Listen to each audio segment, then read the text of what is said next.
Good morning, good afternoon, good evening, and welcome to another episode of GLU. That is Group Asia Leaders Unite. I'm your host, Karen Allen, and today we're talking about the business plan, the cornerstone of a successful enterprise. Now, if you can hear me, please type in a one in the chat box. I want to let you see if you guys can hear me okay. And just put a one in the chat box if you can hear me.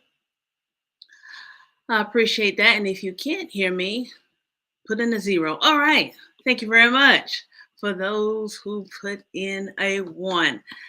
Glad that you're here. And if you are here live, put in a hashtag live. And if you're here on the replay, put in the hashtag replay. And we have Tyra here and James here and Nancy here. Awesome.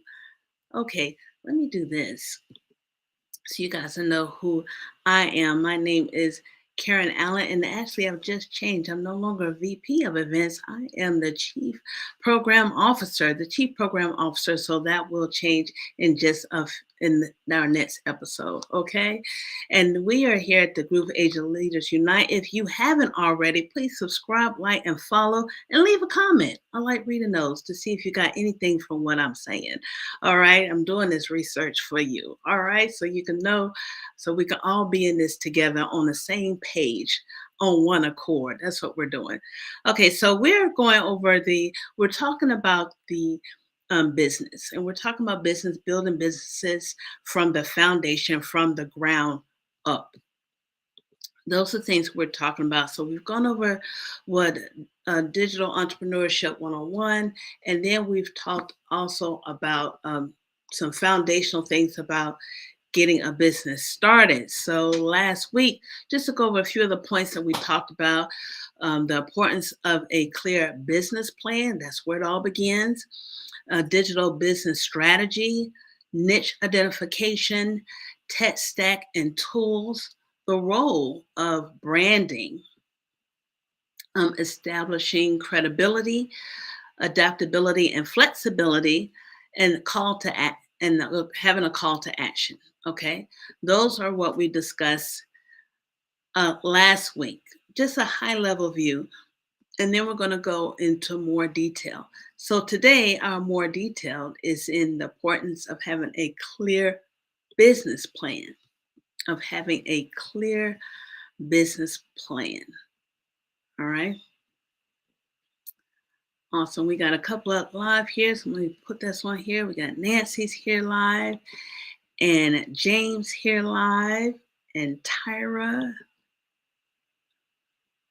And thank you, Tyra, for congratulations. Awesome. All right. So we're going back into having a clear business plan. Now, as we said last week, a clear business plan is the cornerstone of any successful enterprise. So it's not just a document, it is your roadmap, it is your guiding star, it is your North Star. A well-defined business plan helps you articulate your mission, your vision, and your goals, and provides clarity and direction. Okay?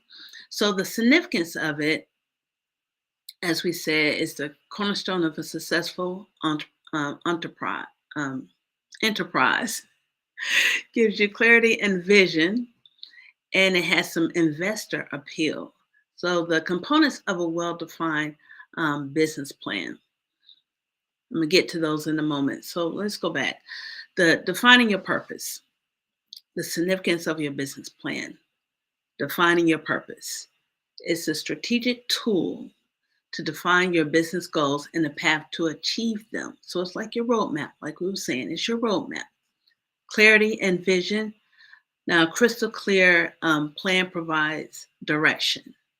It aligns your team or yourself towards a common objective. It ensures that everyone knows their role and in a collective vision.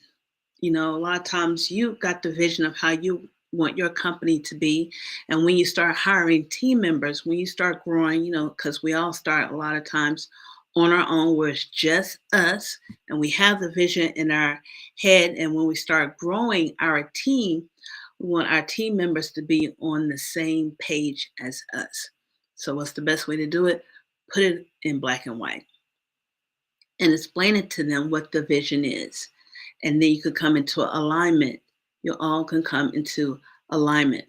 And also, when you have this documentation, you have an investor appeal. So, a robust business plan can attract investors. When you're growing and you're scaling, especially when you're scaling real quickly and you need things real, like immediate. A lot of times when we start our businesses, we're bootstrapping everything. We're paying everything out the pocket. And then next thing you know, you're getting to where you have like hundreds and thousands of customers and you need money, like this. So it does able to attract investors when you're able to put your plan, your vision down on a piece of paper and being able to communicate that with potential investors. So it attracts investors. It showcasing is a blueprint for a lucrative venture. So you want to show that in your business plan, how when you present it to an investor, how it can benefit them. All right. Investors can be a crucial partner in your journey. Sometimes they want to be, I like the ones that are silent investors. They give the money and you're the one still that's leading the helm with that. Or some investors, they're able to put in their time and their knowledge and expertise. Those are kind of ones that you want, you can have in your business, that you can present your business plan to. So make sure you guys are both in alignment. So your business plan is kind of like your pitch to them. It's like not an elevator pitch, but something that they can sit down and read or go over. It instills a confidence by showcasing a well thought out roadmap, because you want to do business with people who have looked down the future, who know where they're going, and they have taken in consideration road bumps or obstacles that might be in the way. Okay. And it also shows that you provide your homework, that you've actually invested some time and energy to work this out, to think this out. Now, when we're starting a company or when we're doing these online businesses, how many of y'all actually create a business plan? I know you might have a vision of how you want your company to be, but actually to sit down and actually write things out. If you have done that, put a 1 in the comment box on things that can go wrong, your projections, how much money you want to make, those kind of things. Put a 1 in the comment box if that's something that you have already done before you started your business. All right, so Tyra has. All right, awesome. Can't say not everybody's done that. I know I'm kind of going through that along the way. And James has. Okay, great. So you guys have kind of sat down and decided what you guys want, what you wanted to do, and how you want your business to look. Now, some components of a well-defined business plan. Nancy, a 1 and 2, or is that a half? I'm not sure what that is, Nancy. Is that a half? Is that a 0.5? Or are you like on the fence? If it is a 0.5, you're gonna get to that 1 soon enough, I'm sure. All right, some components of a well-defined business plan. So not all of these you probably need to have, but it's good to have, or at least to be thinking about when you're writing down your business plan. And this is something like if you're trying to get investors, or if you're going to the bank or something like that, all of these components you might want to include. But if you just need something to have your team in alignment, you could pick which ones that you want to use or not. Okay. All right, so the first thing you want to have an executive summary. Now, executive summary is your business plan in a nutshell. It's that high level view. It should be concise yet compelling. This gives a quick overview of your vision, your mission, and your objectives. So to break down some of the key elements, a concise overview of the entire business plan. Highlight your mission, your vision, your goals, and your key achievements. This is part of the executive summary, and it serves as a snapshot. just a quick snapshot of your business for potential investors and partners. Something like an elevator pitch when you're talking about your business. Now, something a little bit more descriptive is your business description. It provides a detailed information about the business, its history, if it has one, and its mission. So, detail about the business. Now, if you don't have a history with what you're doing as far as your business, then it's about you. What have you done? What is your background? What are your expertise? Why are you qualified to get this business up and going? What do you know about it? Okay, it's more your history if you don't have a history already established in your business.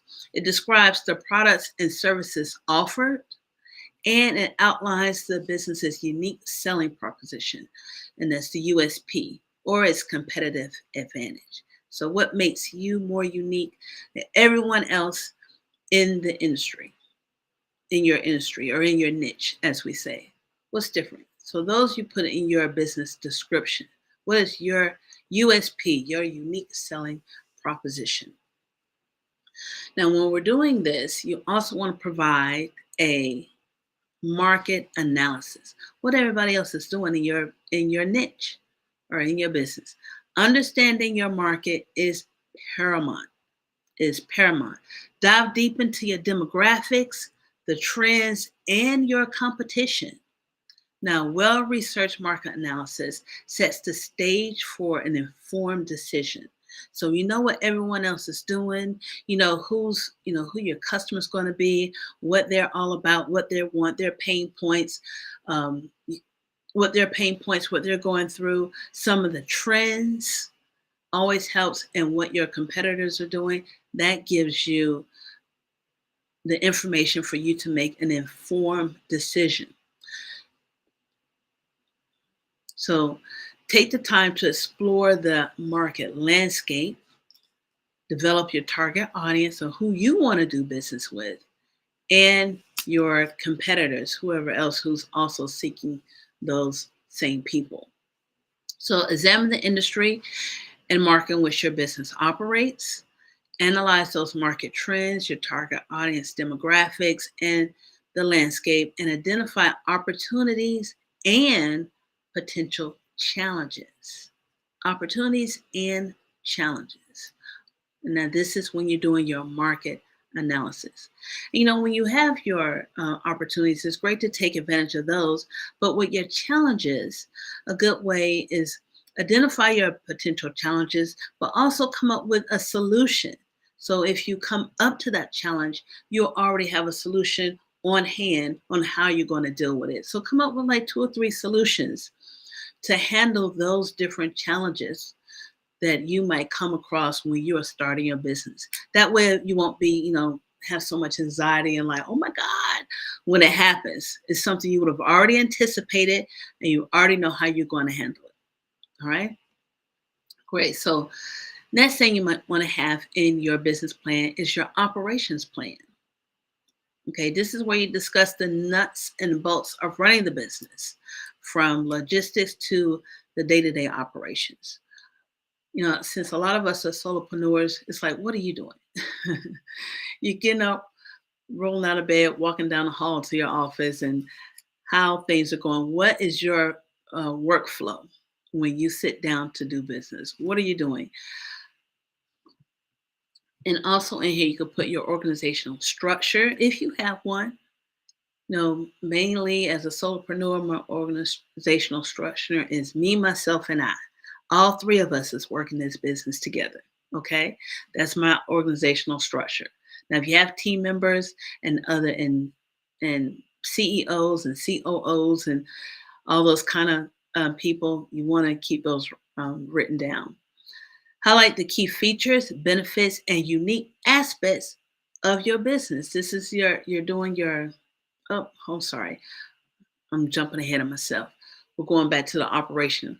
Do profiles of key team members and their roles. Like I said, if you large and you got the CEO and the COO, the operation officer, and the information and the sales team, you want to write down what their jobs are, what their roles are, and demonstrate the expertise and experience of a management team. Like I say, as a solopreneur, is me, myself, and I, and we are the management team, the sales team, and everything else. But as you start to grow and scale, you can have those other components. Now, another part you want to put in your business plan is products, your product or your service line. What are you doing? What are you offering? What are you producing? Since you're not being a consumer anymore, you've gotten out of that mindset and you're being an entrepreneur, which means you're providing something to the world, you know?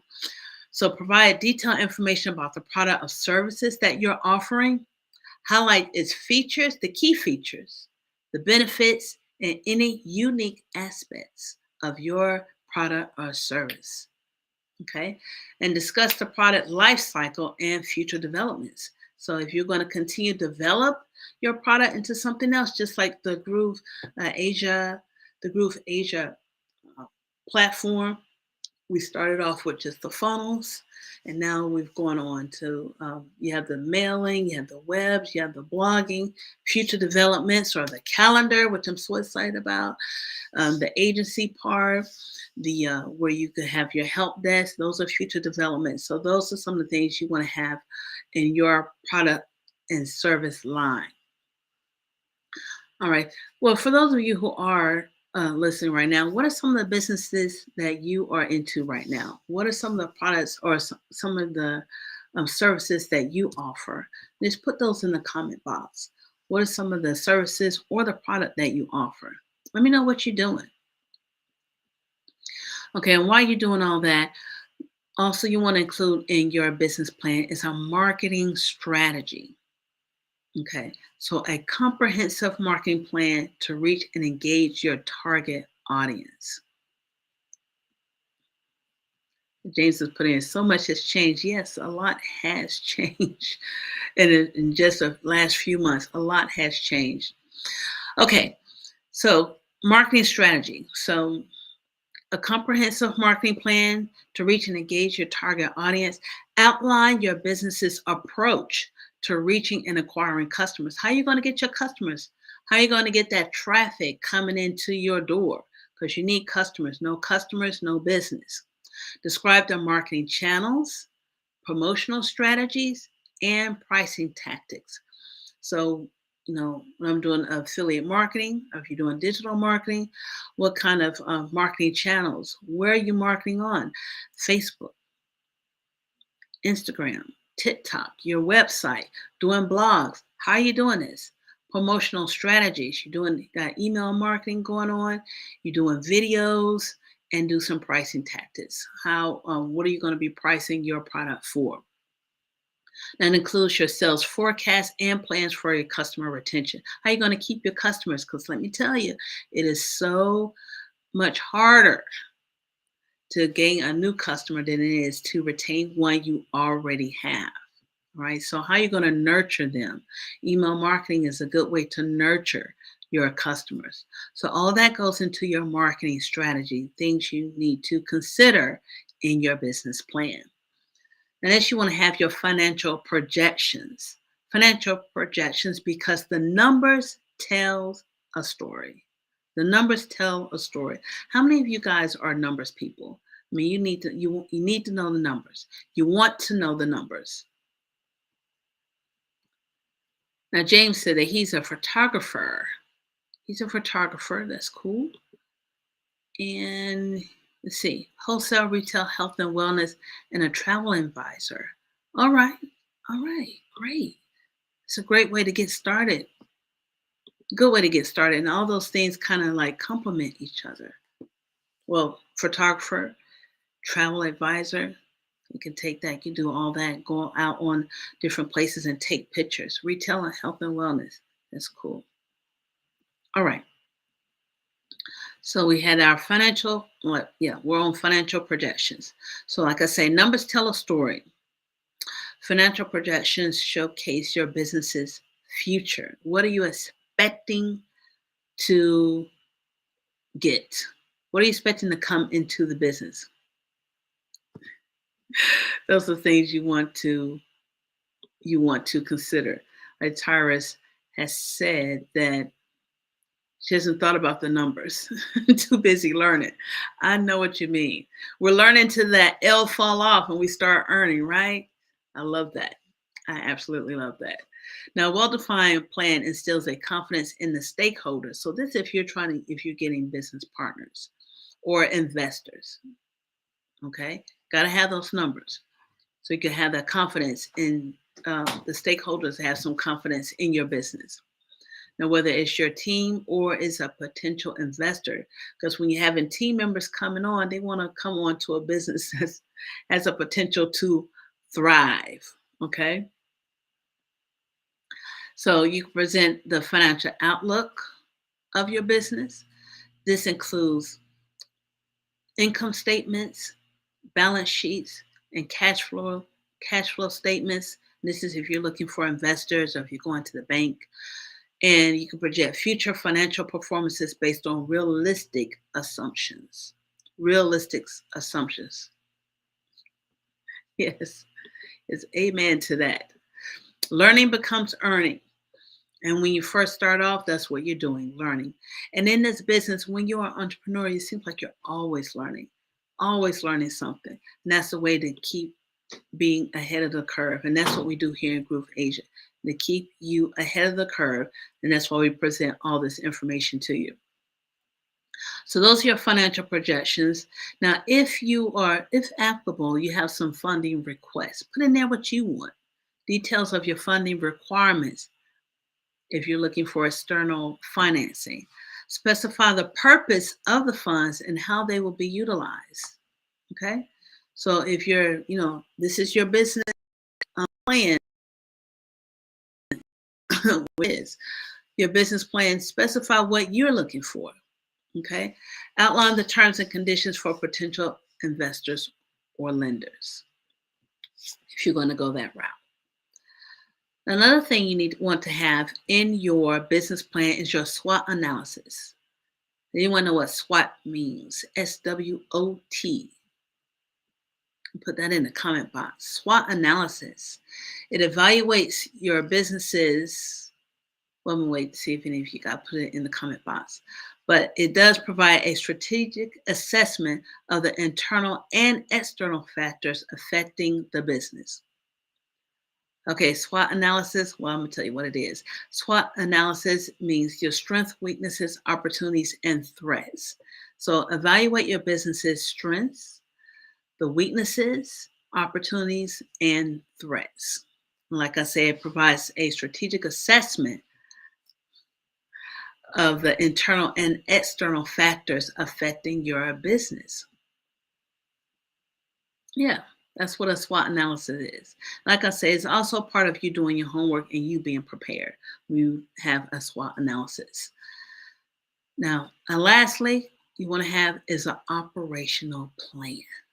Describe the day-to-day operations of your business. Include information of your suppliers, say you have a retail business, like James has a retail business, your suppliers, your production processes, and your logistics. Now, if your production process is just clicking one button on to the next button to make the sale or to fulfill an order, that's what you put it down. Outline key milestones and operational goals. Okay. That's what you want to do. If you want to expand and make it bigger, where you have two people, or another person you want to bring on to key in your orders, put all of that down. And lastly, what you want to have in your business plan is your appendix. Now, your appendix contains supplementary information such as additional charts, graphs, your detailed market research.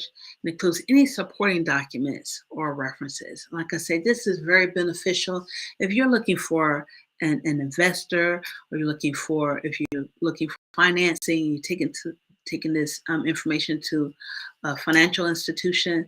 This will be a great way for them to look over these things. Okay.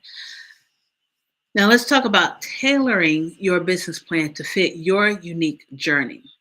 Now, one size does not fit all. Okay, so customization is the key. Now, all those things I said you put in your business plan, all those things can be help you. Like I said, if you're going to a financial institution, you're looking for a partner, an investor, but you don't necessarily need all of those things if you're just trying to get things in order in your mind and you're building team members. Okay, so use those points to however be most beneficial to you. Now, tailoring your business plan to fit your unique journey, you tailor your business plan to your audience. Okay, to your audience because you're doing business to service a group. Put this up. Okay, yeah, starting a business to service a group of people, a population, a demographic, because we're solving their problems, we're understanding their pain points. We have niched down to a particular group of people that we are, um, that our business is going to fulfill a gap for them. Okay, so when you're writing your business plan, tailor it to your target audience. Your audience matters, whether it's your internal team, a potential partner, or an investor. Tailor your plan to address their specific intents, their specific interests and concerns. Okay, so when you're niching down, you're niching down to your. Let me start over with that one. When you're building your business or starting your business, you're niching down to service a particular people. But when you're giving your business plan out to a certain investor or a partner, tailor it to them, to their specific concerns and interests. Okay.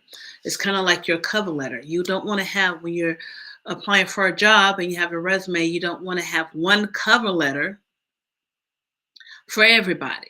You want to customize your cover letter, and this you want to do with your business plan. You want to customize your business plan to tailor to a specific interest and concerns of the person that you're going to be giving it to. All right. So base it on your audience, whether it's an internal team or your potential business partner or investor, tailor it to them. Now, don't let your business plan be a static document, okay? Incorporate visuals, charts, and graphs to make it engaging and easy to understand. A lot of people don't want to just go through all those papers because, as you see, it's a lot of papers you can have in here. They want to see, a lot of people are visual. They want to see the charts. They want to see how you're going to be growing and how you're going to work this thing. Incorporate visuals, charts, and graphics to make the plan more engaging and understanding, and also be flexible. Business is dynamic, and the plan should be too. So you'll be able to pivot when you can. Discuss, build some flexibility.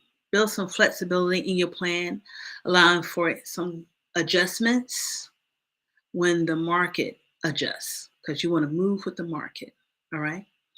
So have some flexibility. Okay, so a couple of things that we went over today is the importance of your having a business plan, the significance of your business plan, the components of a well-defined business plan, and we went over quite a few components of that, and then crafting your unique business plan. Remember, you want to tailor it to the audience. You want to tailor it to the person that you're giving it to. You want to make it interactive, and you want to build in some flexibility in your business plan. Those are the things that you want to do that you want to incorporate in your business plan. And this will keep everybody aligned with the same vision and on one accord. All right, so that concludes my information about the business plan. To tell you a little bit about what Groove Asia has coming up. Now, we do have, you can go to the calendar, which is at grooveasia.cm/events. And I'm going to put that on the screen so you can have it and you can go to it on your own time. So that's grooveasia.cm/events. There's a couple of items that are coming up that are yet to be on the calendar, but you can write these dates down, which will be on the 22nd of this month. We're starting the 5-day challenge that is going to be coming up once again. And we're going to start back with at the beginning of what you need to know, which is groove pages. We're going to start with groove pages. We're going to break it down for 5 days. That's going to be on the 22nd. That's a Monday. Now this is Malaysia, Hong Kong time. So if you're here on the East Coast of the United States, it's going to be on Sunday. And it's going to start on the 22nd. Let me see my notes. It's going to be on the 22nd about 6 a.m. GMT plus 8. It's Malaysia, Hong Kong. Here in the United States, it's going to be about 5 p.m. Sunday. Okay, the day before, 5 p.m. Sunday. So that's a good time for us. Also, on the 27th of this month, Justin Chu is going to be talking about trading. And I've been to one of his other events, and he was really breaking down about trading. If you're interested in investing and trading, come to Justin Chu's event on the 27th of January. As these things are not on the calendar yet, but they will be on the calendar very soon. And lastly, of this month, the end of this month, again, not yet on the calendar, but just keep going to it. As you see down here, right here, grooveasia.cm/events. It will be updated. Simon Leong is going to be doing his Internet Marketing Insider Secrets. You do not want to miss that. Internet Marketing Insider Secrets, marketing which every business needs. Every business needs. And he's going to give you the insider secrets on how to do that. And for those of you who do not know Simon was the senior optimization specialist with Google when Google first started. So if you want to know how to get on the first page of Google and know how to market your stuff, pretty much get on the first page of Google, because who goes to page 3, 4, and 5? No one. So come to the Insider Secrets Marketing. That's going to be on the 31st of this month of January. All right, so that is it for us today. So glad that you are here with me today. And for those of you who join me each and every week, like Tyra and Nancy and Dr. Lisa, and hopefully there'll be some other people that'll be joining us on a regular basis, but that is okay if you can't. I know it's a very busy time for a lot of people, and you can always catch us on a replay that to you put that you are there. And until next time, and we're going to dig into a little more of what we talked about last week and going through all those different things. Let's see what we're talking about next week. We're going to be talking about the digital business strategy. Digital business strategy or something similar to that. So tune in next week, and you see what I have for you on that time to help you grow and scale your business, because that's what we're here for you to do here that's what we are here for you here at Groove Asia. So see you next week. Bye-bye. Hi, this is Simon Leong with grooveasia.cm. Are you already a part of the #1 community in the world? If not, do so right now for free training and support, along with live sessions to help you succeed. Start now by joining us in our private Facebook group and get more exclusive video content on our YouTube channel. Make sure to like and subscribe with notifications turned on for all updates. Join our community right now. Let me know if you have any questions, and I will see you on the inside at grooveasia.cm.